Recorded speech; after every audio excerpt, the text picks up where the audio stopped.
Hi friends, ఇలా ఎప్పుడైనా పచ్చడిని ట్రై చేశారా? ట్రై చేయకపోతే ఇలా చూసి ట్రై చేయండి.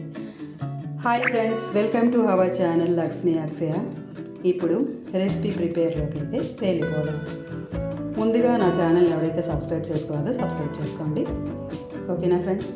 ఇప్పుడు తయారీ చేసే విధానం చూద్దాం. స్టవ్ని అయితే వెలిగించి కడాయిని అయితే పెట్టుకొని కడాయి వేడైన తర్వాత ఆయిల్ని అయితే పోసుకుందాం. ఆయిల్ బాగా వేడైన తర్వాత కొంచెం జీలకర్రని అయితే యాడ్ చేద్దాం. జీలకర్రని యాడ్ చేసిన తర్వాత కొంచెం మినప్పప్పుని అయితే యాడ్ చేద్దాం.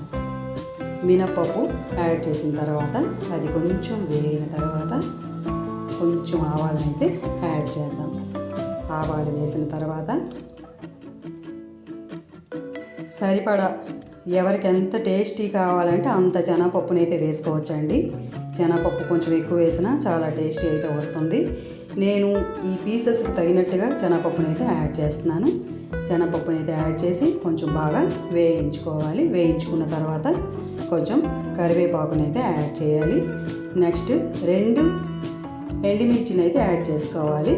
నెక్స్ట్ వెల్లుల్లిపాయలను అయితే యాడ్ చేసుకోవాలి. మీకు కారం ఎక్కువ కావాలి అంటే ఒక 4 ఎండుమిర్చి వేసుకుంటే సరిపోతుంది. మేము కొంచెం కారం తక్కువగా తింటాం కాబట్టి మేము 2 ఎండుమిర్చిని నేను యాడ్ చేశాను. కొంచెం వెల్లుల్లిపాయలు కూడా కొంచెం ఎక్స్ట్రాగా వేసుకుంటే కూడా బాగుంటుంది. ఓకేనా ఫ్రెండ్స్? ఇప్పుడు మనం ఉల్లిపాయ ముక్కల్ని ఇలా యాడ్ చేసుకుందాం. ఉల్లిపాయ ముక్కలు యాడ్ చేసుకొని కొంచెం బాగా వేయించుకోవాలి. ఉల్లిపాయ ముక్కలు కొంచెం ఎక్స్ట్రాగా వేసుకున్నా కూడా మనకి క్వాంటిటీ కొంచెం ఎక్కువగానే వస్తుంది. సో అలా అని చెప్పి నేను కొంచెం ఎక్కువగానే యాడ్ చేశాను. బాగా వేయించుకోవాలి. వేయించుకున్న తర్వాత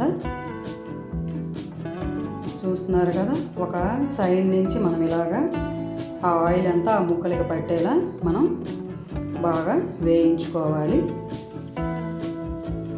నెక్స్ట్ మనం టమాటో ముక్కల్ని అయితే యాడ్ చేసుకుందాం. టమాటో ముక్కలు యాడ్ చేసుకొని అవి ఆ పోపు సామాన్లంతా ఈ ముక్కలకు పట్టేలా ఇంకొంచెం బాగా వేయించుకోవాలి. బాగా వేయించుకున్న తర్వాత నెక్స్ట్ మనం దోసకాయ ముక్కల్ని అయితే యాడ్ చేసుకుందాం. దోసకాయ ముక్కల్ని యాడ్ చేసుకొని బాగా ఒక సైడ్ నుంచి అయితే కలుపుకుందాం. ఓకేనా ఫ్రెండ్స్? చూస్తున్నారు కదా, ఇవైతే బాగా వేగిపోవాలండి. బాగా వేగితేనే దోసకాయ ముక్కలు వేస్తేనే ఇంకొంచెం బాగా వేగుతాయి. ఓకేనా ఫ్రెండ్స్? చూస్తున్నారు కదా, ఇప్పుడు మనం ముక్కలుగా తరిగి పెట్టుకున్న దోసకాయ ముక్కలను అయితే ఇప్పుడు మనం దోసకాయ ముక్కలను అయితే యాడ్ చేసుకొని ఇంకొంచెం బాగా కలుపుకోవాలి. ఇలా బాగా వేయించుకున్న తర్వాతే మనం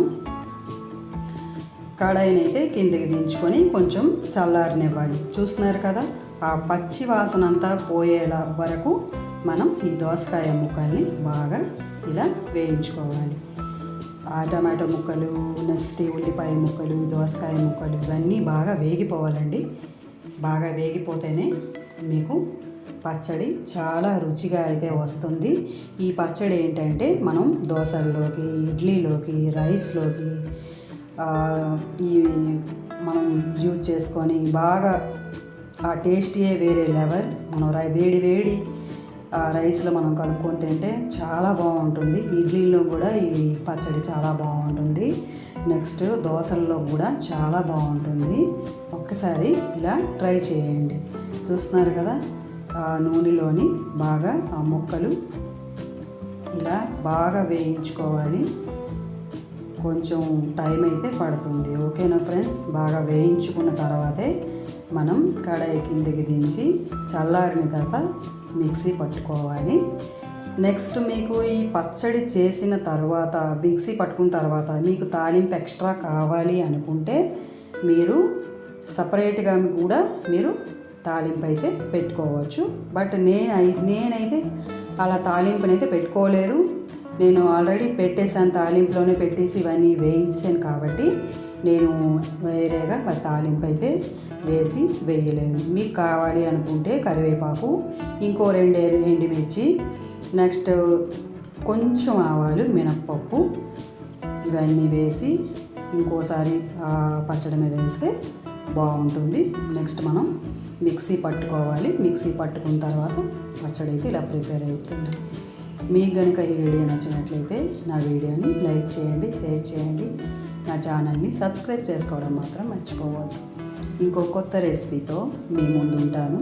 నేను మీ Lakshmi Akshaya channel. Thanks for watching friends. ఉంటాను. Bye friends.